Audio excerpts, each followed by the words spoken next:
Bismillahirrahmanirrahim. Assalamu alaikum dear students. Hope you all will be well. Welcome to Forward Public School e-learning class 8. This is subject chemistry, chapter number 1, fundamentals of chemistry, and I'm your teacher Mehreen Zafar. Dear students, today we are going to discuss the topic 4 of the chapter, that is mixture. Open your books, take out page number 11 of your books, and here we have the topic, that is mixture. Dear students, what is a mixture? A mixture, by definition, give heading here the definition and underline these two lines. A mixture is made up of two or more substances that are not chemically combined. Mixture में हमारे पास क्या होता है कि हम दो या दो से ज़्यादा डिफरेंट सब्सटेंसेस जो हैं वो मिक्स करते हैं, लेकिन ये जो हम मिक्सिंग करते हैं ये केमिकल नहीं होता. This is totally physical combination of the elements and compounds. A mixture में कॉन्सिस्ट ऑफ एलिमेंट्स. मिक्सचर आपके पास एलिमेंट्स के भी मिक्सचर्स बनते हैं, कंपाउंड्स के भी बनते हैं, और एलिमेंट और कंपाउंड दोनों को हम मिक्स करके इनका मिक्सचर बना सकते हैं. जैसे कि आप यहाँ पे देख सकते हैं कि mixture of atoms. Mixture of atoms में आपने देखा यहाँ पे डिफरेंट आपको ऑरेंज कलर के एटम्स नज़र आ रहे हैं और ग्रीन कलर के और एटम्स नज़र आ रहे हैं. सिमिलरली पर्पल और ग्रीन कलर के एटम्स नज़र आ रहे हैं. जब हम इनको मिक्स करते हैं तो आपके पास ये जो एटम्स हैं they get mixture together, they mix together with each other. यहाँ पे अगर हम देखें इस डायग्राम में तो mixture of atoms and molecules, तो आपके पास ये ग्रीन कलर के ये आपके पास एटम्स हैं और पर्पल कलर आपको क्या शो कर रहा है, दीज आर द मॉलिक्यूल्स, क्योंकि ये दो एटम्स से मिलके बने हैं. अगर आप थर्ड डायग्राम को देखें so here we have the mixture of molecules. अगर आप देखें तो ये देखें ये आपके पास एक मॉलिक्यूल है, ये दूसरा पिंक कलर का दूसरा मॉलिक्यूल है, ये पर्पल एक मॉलिक्यूल है, ये पिंक दूसरा मॉलिक्यूल है. सिमिलरली अगर हम चौथी डायग्राम की तरफ देखें सो यहाँ पे हमारे पास mixture of elements and compounds. यहाँ पे पिंक कलर के दो बॉल्स जो नज़र आ रहे हैं दीज आर द एलिमेंट्स, और ये जो ग्रीन के साथ दो पिंक नज़र आ रहे हैं these are the compounds.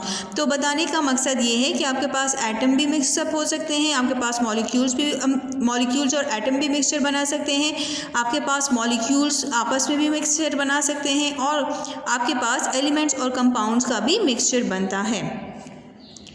Now the components of the mixtures are not in a fixed ratio. यहाँ पे मिक्सचर में एक बात बहुत इंपॉर्टेंट आपको याद रखनी चाहिए कि जब हम कम्बिनेशन करते हैं तो हम कम्बिनेशन में कंपोनेंट्स की फिक्स रेशो नहीं रखते. जिस तरह आप घरों में सैलड बनाते हो तो जो फ्रूट आपको ज़्यादा पसंद हो आप उसकी क्वांटिटी उसकी मिकदार ज़्यादा बढ़ा देते हैं. सिमिलरली क्योंकि वो आप मिक्सचर बना रहे होते हो, तो सिमिलरली यहाँ पे भी हम मिक्सचर में क्वांटिटी फिक्स नहीं होती. No fix ratio will be there, or it's only a physical combination between the components.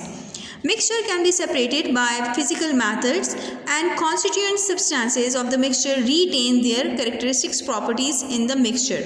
Mixture में हमारे पास क्या होता है कि combination physical होती है और हम इनको physical method से separate कर सकते हैं. जिस तरह अगर आप लेट्स सपोज वही बात मैं करूँगी कि अगर आप सैलड बनाते हो तो जो आपको फ्रूट या जो भी वेजिटेबल आपको नहीं पसंद तो आप उसको साइड पे कर देते हैं, तो मतलब कि आप उसको अलग कर सकते हैं सिंपली बाय फिजिकल मैथड.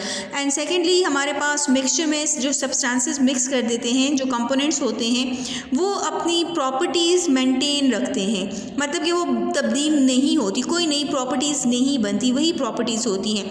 यहाँ पे रिटेन का मतलब है बरकरार, के मिक्सचर जो होते हैं they retain their properties. Dear students यहाँ पे आप हेडिंग डालें, that is example. For example when sugar is dissolve in water it form a mixture which is sweet in taste. अगर आप डेली आप देखती हैं कि जब अगर चीनी को आप पानी में डिजॉल्व करें तो उसका टेस्ट क्या हो जाता है, sweet in taste. The sweetness is due to the presence of the sugar in the water. A widely use example of mixture is alloy. Now the question is हमारे पास सेकेंड एग्जाम्पल क्या है, alloy. Alloy क्या चीज़ है, alloy हमारे पास क्या होता है, it's a mixture of metals. Metals को भी आप मिक्स कर सकते हैं आपस में और नॉन मेटल्स भी आप डाल सकते हैं, क्योंकि हम मिक्सचर बना रहे हैं. मिक्सचर में कोई ज़रूरी नहीं होता कि आप दो ही कंपोनेंट मिक्स करें, आप दो से ज़्यादा भी मिक्स कर सकते हैं. So alloy which is consist of a mixture of metals with other elements. आप अदर मेटल्स को भी मिक्स कर दें और अदर एलिमेंट्स में आप मेटल भी डाल सकते हैं और नॉन मेटल भी डाल सकते हैं. जैसे कि हमारे पास एग्जाम्पल है brass. Brass is a alloy, और ये एलॉय कौन से मेटल से बना है, कॉपर एंड जिंक. क्लियर. तो ये क्या है, copper and zinc. Copper and zinc, these two metals mix together and they give you the mixture brass. Second हमारे पास क्या है, ब्रॉन्ज. ब्रॉन्ज भी आपके पास मिक्सचर है, एलॉय है, और ये किन मेटल से मिलकर बना है, that is copper and tin. Sn is the symbol for tin. Dear students, now we will go for the types of mixture. So types of mixture मैं आपको फ्लो शीट के थ्रू बताती हूँ. So dear students, types of mixture में हमारे पास mixture को दो में डिवाइड किया गया है. One is called the homogeneous mixture, और जो हमारे पास सेकंड टाइप है that is called as the heterogeneous mixture. पहले होमोजीनियस को डिस्कस कर लेते हैं. The word homo means same. होमो का मतलब क्या होता है, same. The word homo means same. और जीनियस का मतलब क्या है, कंपोजिशन. कंपोजिशन का मतलब है बनावट, कि आपके मिक्सचर की बनावट कैसी है. सेकंड आपके पास जो टाइप आती है that is heterogeneous mixture. Again यहाँ पे the word hetero mean different, और जीनियस का मतलब again same, composition. Now we will discuss in detail that what is the definition of homogeneous and heterogeneous mixture. So dear students, here come the homogeneous mixture. सबसे पहले आप यहाँ पे heading डालें definition की और उसको अंडरलाइन करें. A homogeneous mixture is the one which has uniform का मतलब है same, composition throughout its mass. कि हमारे पास जब हम मिक्सचर बनाते हैं तो उसकी composition सेम होती है, वन फेज सोल्यूशन आपके पास बनता है. फॉर एग्जाम्पल यहाँ पे हेडिंग आप डालें example, table salt. Table salt as we discuss in compound as well, के टेबल सॉल्ट इस कॉमन सॉल्ट को कहते हैं जो घरों में हम इस्तेमाल करते हैं. NaCl when dissolve in water, तो जब आप NaCl को वाटर में डिजॉल्व करते हैं so it form a one phase solution. आपका सॉल्ट जो है वो वाटर में डिजॉल्व हो जाता है और आपको दोबारा आफ्टर मिक्सिंग नज़र नहीं आता. इसका मतलब है कि you get a one phase solution. दूसरी जो हमारे पास एग्जांपल हम दे सकते हैं सिंपल, आपके पास है शुगर प्लस वाटर. अगर आप शुगर को है वाटर में डिजॉल्व कर दें तो ये भी आपके पास होमोजीनियस मिक्सचर बनाते हैं. So sugar plus water is also the example of that is homogeneous mixture.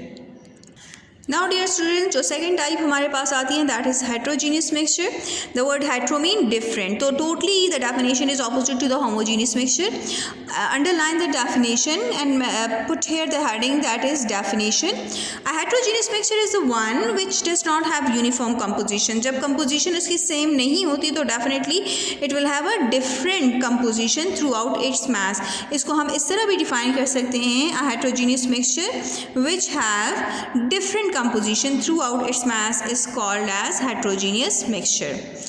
One part of the mixture having different composition than the other. इसका मतलब ये है कि आपके पास जब हम मिक्स करते हैं दो सब्सटेंसेस को तो हमारे पास टू फेज सोल्यूशन बन जाता है. जिस तरह आप एग्जांपल दे सकती हैं, यहाँ पे हमने क्या किया है, सैंड को वाटर में डिज़ोल्व किया है, sand plus water.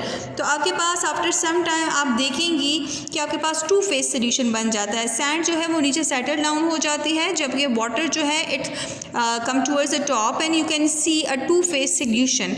So therefore one part of the mixture have different composition than the other, that is a non-uniform distribution of these component takes place. Similarly we can give the example, give here the heading of example, salad. Salad आपके पास daily life में हमारे पास salad is the best example of the heterogeneous mixture. आपके पास salad जो है आप घरों में बनाते भी हो and you can add different vegetables and fruits in your on choice into the salad. So that is the example of a heterogeneous mixture. Similarly dirt is also a heterogeneous mixture. When dirt is there in the air, you can get the dirt particles are suspended in the air, so it's a heterogeneous mixture. Similarly sand in water जो है, these are the example of heterogeneous mixture. Now dear students, here we have an example on your page number 12, and what is that example? Let's have a read. If we stir a teaspoon of sugar into a test tube of water, this is called as test tube. And if we add a spoon of sugar in this containing the test tube contain waters, and if we add a spoon of sugar in it and we take another test tube and containing same water and add a spoon of sand in the second test tube, what will happen? Sugar will disappear into the water, that will sugar will get dissolved. If you stir the solution, it will get dissolved, but the sand will not. If you stir the components inside the test tube, it's not going to get dissolved, अब वो dissolve नहीं होंगे. Which mixture is the solution? So the sugar which form a homogeneous mixture, क्योंकि it form a one phase solution, so we will call it a homogeneous composition mixture. With the that is the sugar form a homogeneous mixture with the water, which is a simple called as solution as well. And the sand and water form a heterogeneous mixture because the particles of the sand are visible in the mixture, we can clearly see it, whereas sugar particles are invisible, it get disappear but we can see it with the microscope. अगर आप इसको microscope से देखें तो फिर आपको नज़र आता है, लेकिन नेकेड आई से हमें वो चीज़ नज़र नहीं आती. वन इट्स गेट डिजॉल्व, तो जो जिसमें डिजॉल्व हो जाता है वन फेज सोल्यूशन बनता है, that is called the homogeneous mixture. और जिसमें आपके पास सेटल डाउन हो जाता है and you can see it with your naked eye, so that is called the heterogeneous mixture. Now dear students, come to page 13 of your book. Here we have a practice problem for the students.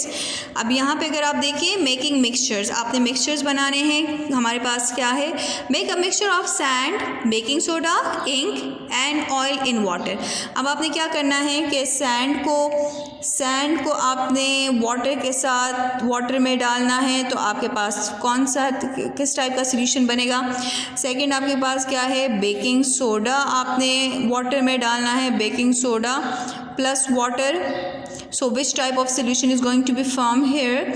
Next we have ink plus water, so that is which type of solution is going to be formed here. And the fourth is that is oil and water. so आपने ये observation देखनी है और record करके बतानी है. this is ये हम अभी कर लेते हैं कि अगर हमने जैसे अभी पढ़ा सैंड को वाटर में डालें, so we have a heterogeneous mixture बन जाता है. सिमिलरली अगर बेकिंग सोडा को वाटर में डाल दें तो वो डिज़ोल्व हो जाता है, तो इसलिए that is the homogeneous mixture. Thirdly अगर हम इंक को वाटर में डाल दें तो वो यूनिफॉर्म कंपोजिशन आ जाती है, तो वो भी आपके पास होमोजीनियस है. और ऑयल को अगर आप वाटर में डाल दें तो ऑयल वाटर में डिज़ोल्व नहीं होता, तो हमारे पास हेट्रोजीनियस मिक्सचर बन जाता है. So this is your practice problem 1.1. Now dear students, we have a comparison between the compounds and mixture. So here is the compound. How is the compound? It is formed, this is the definition of compound, it is formed by chemical combination of atoms of the elements. We have discussed this in the compound topic, that chemical combination always occur in compounds of the atoms of the elements, while on the other side mixture में क्या होता है, it is formed by the physical combination. तो यहाँ पे आप kindly एक चीज़ ध्यान में रखें कि यहाँ पे chemical combination होती है कंपाउंड में, जबकि मिक्सचर में कम्बिनेशन क्या है, फिजिकल कम्बिनेशन होती है by mixing up of the substances. Next point हमारे पास क्या है, the constituents. Constituents mean the components. Loose is their original properties. Definitely जब दो एलिमेंट्स मिलते हैं और उनसे एक नई चीज़ बनती है तो उनकी प्रॉपर्टीज़ नई डिवेलप हो जाती हैं, तो इसलिए यहाँ पे जो कंपोनेंट्स होते हैं, कॉन्स्टिट्यूएंट्स होते हैं, they loses their original properties and new properties get developed. While on the other hand the constituents retain again means बरकरार, मेंटेन देयर प्रॉपर्टीज़. मिक्सचर जो होते हैं उनकी कोई नई प्रॉपर्टीज़ नहीं बनती, it maintain their own properties. Next आपके पास क्या है, compound. Compound always have fix composition by mass. We have already discuss it कि कंपाउंड में हमने फिक्स रेशो रखना होता है, जबकि मिक्सचर में we don't have any fix composition by mass. आप अपनी मर्जी की क्वांटिटी, किसी भी कंपोनेंट की क्वांटिटी कम ज़्यादा कर सकते हैं मिक्सचर जब हम बनाते हैं, लेकिन कंपाउंड में हम इस तरह नहीं कर सकते, हमें फिक्स क्वांटिटी ही रखनी होती है. नेक्स्ट पॉइंट हमारे पास है, the components of the compounds can not be separated bye physical method. Definitely वो केमिकल कम्बिनेशन होती है, तो वो आपके पास फिजिकल मेथड से हम उसको सेपरेट नहीं कर सकते, लेकिन हमारे पास जो मिक्सचर होता है, the components of the mixture can be get separated by physical method. Next हमारे पास पॉइंट है, every compound is represented by it's chemical formula. Compounds को हम रिप्रेजेंट करते हैं केमिकल फार्मूला के साथ, लेकिन मिक्सचर के लिए कोई केमिकल फार्मूला नहीं होता. इट कंसिस्ट ऑफ 2 और more components and does not have any chemical formula. Compounds हमारे पास होमोजीनियस कंपोजिशन के होते हैं. डेफिनेटली जब हम मिक्स करते हैं दो कंपोनेंट्स को तो उनकी कंपोजिशन जो होती है वो होमोजीनियस बनती है, लेकिन मिक्सचर में हमने अभी पढ़ा है कि हमारे पास होमोजीनियस मिक्सचर्स भी होते हैं और हेट्रोजीनियस मिक्सचर्स भी होते हैं. लास्ट पॉइंट हमारे पास है कि compounds have sharp and fix melting point. इनका मेल्टिंग पॉइंट फिक्स होता है। जिस तरह अगर आप देखें तो वाटर जो होता है it's melt eight 0 degree centigrade. तो आप 0 पे ही आपका वाटर जो है वो मेल्ट होगा। इससे ऊपर नीचे अगर आप टेम्परेचर करोगे तो मेल्टिंग नहीं हो सकती। सिमिलरली मिक्सचर जो है they don't have any sharp and fix melting point. अब थोड़ा सा आप वैक्स की एग्जाम्पल ले लें। जिस तरह वैक्स हमारे पास होता है तो वो भी आपके पास थोड़ा सा आप उसको टेम्परेचर दें तो वो मेल्ट हो जाए। किसी भी टेम्परेचर पे आपके पास मिक्सचर जो हैं वो मेल्ट हो सकते हैं, लेकिन कंपाउंड के लिए मेल्टिंग पॉइंट जो है वो फिक्स एंड शार्प होती है। Dear students, now come to page 14 of your book. Here we have a common example of mixture and compound. So अगर ये एग्जाम्पल आपके पास आई है और ये आपने इसी डिफ्रेंसिएशन में आपने हेडिंग पुट करके लिखनी है कि iron and sulphur by mixing with each other form a mixture and can be separated by with the help of a magnet as iron and sulphur retain its properties in this mixture. आप iron filings लें, iron के छोटे छोटे pieces लें और साथ में sulphur ले लें। सल्फर भी एक एलिमेंट है, आयरन भी एक एलिमेंट है और आप दोनों को मिक्स कर दें। आपने बना लिया हेट्रोजीनियस मिक्सचर। अब इस मिक्सचर के ऊपर आप मैग्नेट लेके आएँ तो जितना भी इस मिक्सचर में आयरन होगा, आयरन जो है इट्स मैग्नेटिक इन नेचर, ये मैग्नेट की तरफ अट्रैक्ट हो जाता है। तो वो सारा का सारा आयरन जो है वो मैग्नेट की तरफ अट्रैक्ट हो जाएगा, जबकि सल्फर आपके पास वॉच ग्लास में रह जाता है।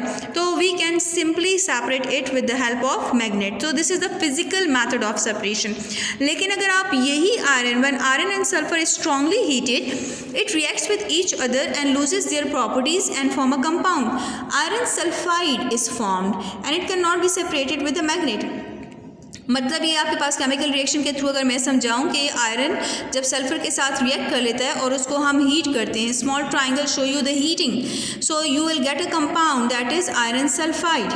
सो आपके पास ये जो नया कंपाउंड बन जाता है इसकी अपनी प्रॉपर्टीज़ डिवेलप हो जाती हैं, ना तो वो सल्फर के साथ मैच करती हैं और ना ही आयरन के साथ। तो अगर आप उसके करीब मैग्नेट लेके आ जाएं, आयरन सल्फाइड के ऊपर आप मैग्नेट रख भी दें तो आपका आयरन सल्फाइड, इसमें जो आयरन है वो मैग्नेट की तरफ अट्रैक्ट नहीं होगा, क्योंकि अब यहाँ पे केमिकल कम्बिनेशन हो चुकी है, जबकि इस केस में फिजिकल कम्बिनेशन थी, कोई हीटिंग हमने नहीं की थी, जबकि यहाँ पे हमने स्ट्रांगली हीट किया है। आप देख सकते हैं कि यहाँ पे मिक्सचर हमने बनाया है और उस मिक्सचर को हम स्ट्रांगली हीट करें।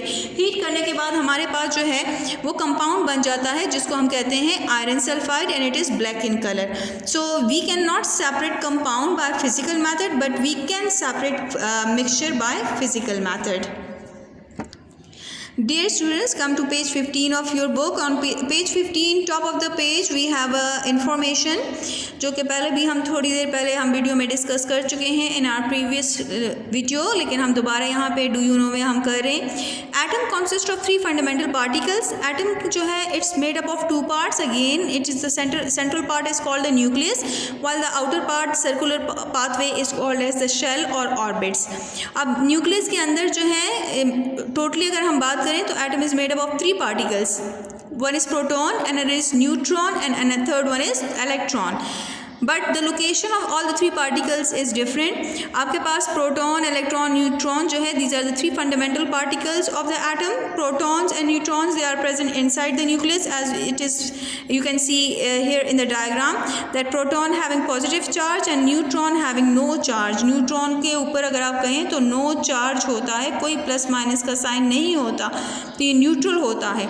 तो ये दोनों आपके पास सेंट्रल पार्ट न्यूक्लियस के अंदर मौजूद होते हैं, जबकि इलेक्ट्रॉन जो है they are revolving around the nucleus. ये इर्द गिर्द रिवॉल्व करते हैं, इर्द गिर्द घूमते रहते हैं न्यूक्लियस के इर्द गिर्द। जिस तरह सोलर सिस्टम में सन के इर्द गिर्द डिफरेंट प्लैनेट्स रिवॉल्व कर रहे हैं, similar is the case here कि यहाँ पे न्यूक्लियस के इर्द गिर्द इलेक्ट्रॉन्स रिवॉल्व करते हैं and electrons carry a negative charge. ये आपको नज़र आ रहा है ना, इसके ऊपर माइनस का साइन लगा है, so it carry a negative charge.